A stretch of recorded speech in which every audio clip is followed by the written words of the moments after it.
एक बार बहुत बड़ी भीड़ जीसस के वापसी का इंतजार कर रही थी। जब उन्होंने जीसस को देखा, हमारे ईश्वर आ गए। हे प्रभु, आप ही हमारा सहारा हो। हे ईश्वर, हम आपकी अच्छी बातें सुनने के लिए बेकरार हैं।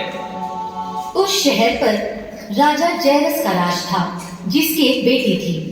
वो उस राज्य की इकलौती राजकुमारी थी। क्या हम कुछ नहीं कर सकते? हमारी बेटी बहुत बीमार हो चुकी है और इसकी हालत दिन ब दिन बिगड़ती ही जा रही है। हम हर तरह के नुस्खे आजमा चुके हैं, पर कुछ भी काम नहीं आ रहा। समझ नहीं आ रहा है कि कोई भी दवा असर क्यों नहीं कर रही, वो ठीक क्यों नहीं हो रही। उसी दौरान राजा ने जीसस के आने की खबर सुनी। मैं चाहती हूँ कि आप जीसस के पास जाएं और उनसे मिलें। मैंने उनके चमत्कारों के बारे में बहुत सुना है। कृपा करके उनसे मिलें और परेशानी के बारे में बताएं, वो मदद करेंगे। मुझे भी जीसस पे हद से ज्यादा भरोसा है। मैं जाता हूँ और उन्हें लेकर आता हूँ। ईश्वर की कृपा से वो ठीक हो जाएगी, मुझे पूरा यकीन है। राजा जीसस से मिलने के लिए महल से बाहर आ गए। अचानक भीड़ में खुशबू शुरू हो गई।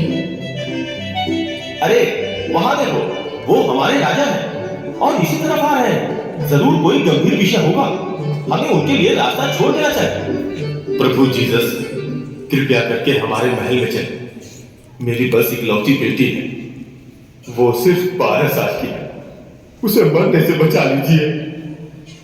जब वो बात कर ही रहे थे, महल से एक सैनिक वहां आ गया।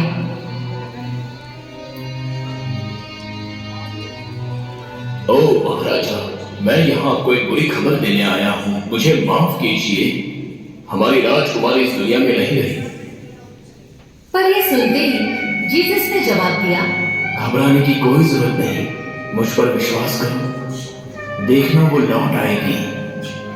जीसस अपने डिसाइपल्स के साथ महल की ओर चल पड़े।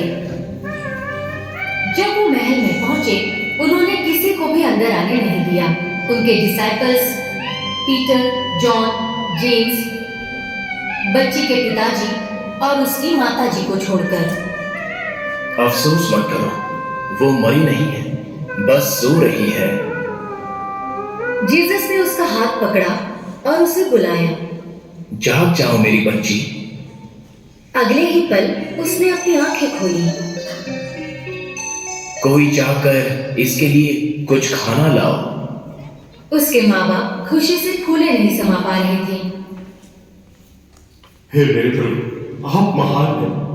आपने इसे एक नई जिंदगी और खुशियां दी हैं। शुक्रिया प्रभु, शुक्रिया।